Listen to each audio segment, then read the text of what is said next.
ายดีอยากให้แนะนำยังเป็นทางการก็เป็นเพจจอโดยสบายดีบุญเคียงคิดเลี้ยงให้เด้อเป็น PD Miss Universe บริคำไซสบายดีข้าพเจ้าสันติเสียมพรเป็นผู้จัดการกองประกวด Miss Universe บริคำไซเป็นเด็กกับการเข้ารวมในงานแถลงข่าว Miss Universe ในปีนี้รู้สึกเด็กในมือปีเข้าร่วมงานโดยรู้สึกว่าตื่นเต้นหลายเพราะว่าปีนี้เพิ่นจัดยิ่งใหญ่อลังการแล้วก็มีหลายๆรอบแล้วก็เป็นปีทำอิฐนอทีแบบเพิ่นมีตัวแทนแต่ละแขวงแล้วก็จะมีแบบเขาจะเป็นแบบมี PD หรือว่ามีทุกอย่างเนาะที่แบบว่าให้เฮาแบบ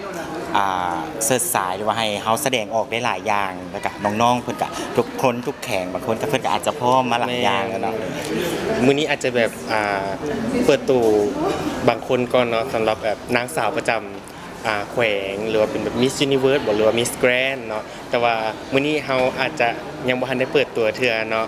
โดยสาวงามจากเป็นสายนี้อาจจะถามพี่ว่าเขาได้สาวงามหรือยังในตอนนี้โดยเจ้าตอนนี้ก็มีคนมาสมัครอยู่ประมาณ15นางสาวและตอนนี้เฮามาคัดเลือกได้แล้วนางสาวหรือว่าตัวแทนที่จะพร้อมเนาะที่จะมาลงประกวดเมทีมิสยูนิเวิร์สลาวแล้วก็เป็นตัวแทนของแขวงบริคำไซตอนนี้เฮาก็ได้สาวงามแล้วเจ้าแต่ก็ยังบ่ทันได้เปิดตัวมื้อนี้เทื่อโดยให้ว่าถือว่าการกระเทียมสาเพราะว่าเขาให้จะบ่อยากในการที่จะสอบงานมันต้องมีการเทรนนิ่งต่างๆหรือว่าปรับพื้นฐานต่างๆจะให้จะถามว่าเขาได้เก็บยังไงกับน้องเพื่อที่จะเข้าประกวดในเวทีมิสยูนิเวิร์สลาวโดยตอนนี้เฮาก็กำลังกะเกี่ยมเรื่องปรับบุคลิกภาพและก็เรื่องสอนทุกอย่างเนาะตั้งแต่เริ่มต้นมาเลยเฮาก็ได้มีการฝึกซ้อมไว้ในแล้วแล้วก็จะเป็นครูเฮาเองสอนเฮาก็เป็นครูสอนเองแล้วก็จะมีครูลิดสอนนำเป็น2คนโดยตัวนี้แล้วเฮาก็จะมีการกะเกี่ยมเรื่องความมั่นใจเรื่องสุดแล้วก็สิ่งที่สำคัญก็คือสุดประจำแข่งเฮามาเด่นปีนี้โดยจัดเต็ม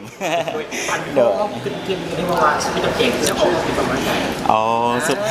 ก็เป็นท็อปซีเครตได้ป่ะเกินเนาะโดยซึ่งบริคำไซของเฮาก็มีจุดเด่นหลายๆจุดซึ่งว่าจะเป็นพระบาทพ้นสันบ่หรือว่าเป็นแบบน้ำสอง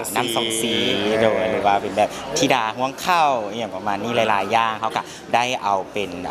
เกี่ยวกับของแขวงบริคำไซมานำเสนออย่างเต็มทีและก็สาวงามเขาเป็นคนแขวงบริคำไซ 100%ต่างซึ่งส่วนใหญ่กับดาวเป็นแฟนทั่วประเทศที่ว่าอยากมาจากความคิดการอยากให้กำลังใจสาวงามตัวแทนจากแข่งบริคำไซ